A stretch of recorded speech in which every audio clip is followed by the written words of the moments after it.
Hi guys, welcome back to Irfan Review. இந்த வீடியோல என்ன படத்தோட ரிவ்யூ பார்க்க வந்திருக்கோம்னா மிராஜ் இந்த படத்தோட ரிவ்யூ தான் பார்க்க வந்திருக்கோம். மிராஜ் இந்த படம் ரிலீஸ் ஆகி ரொம்ப சக்ஸஸ்ஃபுல்லாக ஓடிட்டு இருக்குன்னு சொன்னாங்க. இப்போ சோனி லைவ்ல ஸ்ட்ரீம் பண்ணியிருக்காங்க. இப்போ இந்த படத்தை பார்த்துட்டு வந்தாச்சு. இந்த படத்தை யார் டேரக்ட் பண்ணிக்கான்னு சொல்லி கேட்டு ஜோசப் இவர் தான் இந்த படத்தை டேரக்ட் பண்ணிக்கான்னு சொன்னாங்க. இந்த படத்தில் ஏகப்பட்டவர் நடிச்சிருக்கான்னு சொன்னால் சஃபிக் அலி அவங்க நடிச்சிருக்காங்க. படத்தோட கேரக்டர் பேர் அஸ்வின் குமார் கேரக்டரில் பண்ணியிருக்காங்க. அபர்ணா பாலபுர்ணி அவங்க இந்த படத்தில் ஹீரோயினாக பண்ணியிருக்காங்க. அவங்களும் இந்த படத்தில் மெயினான ரோல். அவங்க கேரக்டர் நேம் வந்து பார்த்தீங்கன்னா அபிராமி கேரக்டரில் பண்ணியிருக்காங்க. அதே மாதிரி நம்ம கிரண் ஒருத்தவங்க நடிச்சிருக்காங்க. அப்புறம் ரித்திகா கேரக்டரில் பண்ணியிருக்காங்க. ராஜ்குமார் நடிச்சிருக்காங்க. அப்புறம் எஸ்பியா போலீஸாக அவர் நடிச்சிருக்காருன்னு சொன்னாங்க. பிரகாஷ் நடிச்சிருக்காங்க. அப்புறம் வந்து பார்த்தீங்கன்னா எக்ஸட்ரா ஏகப்பட்டவர் நடிச்சிருக்கான்னு சொன்னால் சொல்லிட்டே போகலாம். இந்த படத்தோட ஆன்லைன் ஸ்டோரி என்னென்னு கேட்டிங்கன்னா ட்விஸ்ட்டுக்கு மேலே ட்விஸ்ட்டாகவே இருக்கணுங்க. படம் ஸ்டார்ட் ஒரு ஹீரோ வந்து பார்த்தீங்கன்னா ட்ரெயினில் ட்ராவல் பண்ணி போயிட்டுருப்பார். ட்ரெயினில் ட்ராவல் பண்ணி போயிட்டுருக்கும் போது ஒரு கட்டத்துக்கு மேலே எர்ணாகுளம் போகிற இடத்துல ட்ரெயின் விபத்து ஒன்று நடக்குது. கோர விபத்து நடந்து அந்த ஹீரோ வந்து இறந்துடுறாரு. அந்த அவர்கிட்ட வந்து பார்த்திங்கன்னா மெயினான ஒரு விஷயம்லாம் இருக்கும். பென்ட்ரைவு, அந்த ஹார்ட் டிஸ்க்கு, இதெல்லாம் வந்து மெயினான விஷயம்லாம் இருக்கும். அவங்களோட ஒய்ஃப் யாருன்னு கேட்டிங்கன்னா இவங்க தானே சொல்லாங்க. அபிராமி தான் ஒய்ஃபாக இருக்காங்க.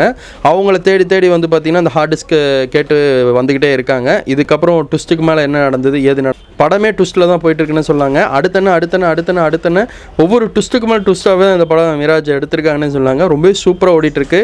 இது ஒரு மலையாள மூவி தான். இப்போ தமிழ் டப்பிங்கில் சோனி லைவில் ஸ்ட்ரீம் ஆகி ஓடிட்டுருக்கு. கண்டிப்பாக செக் பண்ணி பாருங்கள். ஒவ்வொரு கேரக்டரும் வந்து பார்த்திங்கன்னா பார்த்து பண்ணியிருக்காருன்னு சொல்லாங்க. நம்ம சஃபிக் அலியோட ஆக்டிங்லாம் வந்து பார்த்திங்கன்னா ரொம்ப சூப்பராக பண்ணியிருக்காருன்னு சொல்லாங்க. அதே மாதிரி அபிராமி கேரக்டரில் வர அனுபவம் இவங்களாம் வந்து பார்த்திங்கன்னா சூப்பராக பண்ணியிருக்காங்க. ரித்திகா கேரக்டர் வந்து பார்த்திங்கன்னா ரொம்ப சப்போர்ட்டிங் ரோலாக அவங்க ஃப்ரெண்டு கூட வந்து நல்லாவே பண்ணியிருக்காங்கன்னு என்னோட கருத்தாக இருக்குது.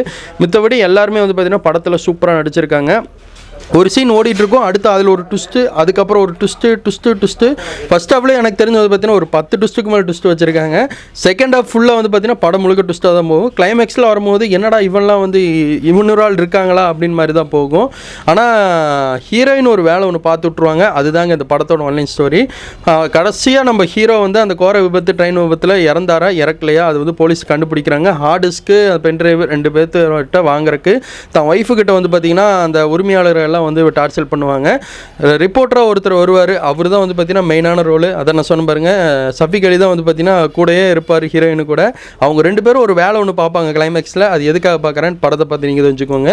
படம் முழுக்க ட்விஸ்ட்டு. இந்த படத்தை நான் ரெக்கமெண்டேஷன் பண்ணுறேன். 10 out of இந்த படத்துக்கு நான் கொடுக்குற ஸ்டார் 9 ஸ்டார் கொடுக்கலாங்க. யாரையும் இவ்வளோ பிடிச்சா லைக் பண்ணுங்கள், ஷேர் பண்ணுங்கள், கமெண்ட் பண்ணுங்கள், ஃப்ரெண்ட்ஸுக்கு அதிகமாக ஷேர் பண்ணி விடுங்க. இந்த மாதிரி ரிவ்யூ தெரிஞ்சுக்க இர்ஃபான் ரிவ்யூவை ஃபாலோ பண்ணுங்கள். தேங்க்ஸ் ஃபார் வாட்சிங் திஸ். Bye viewers.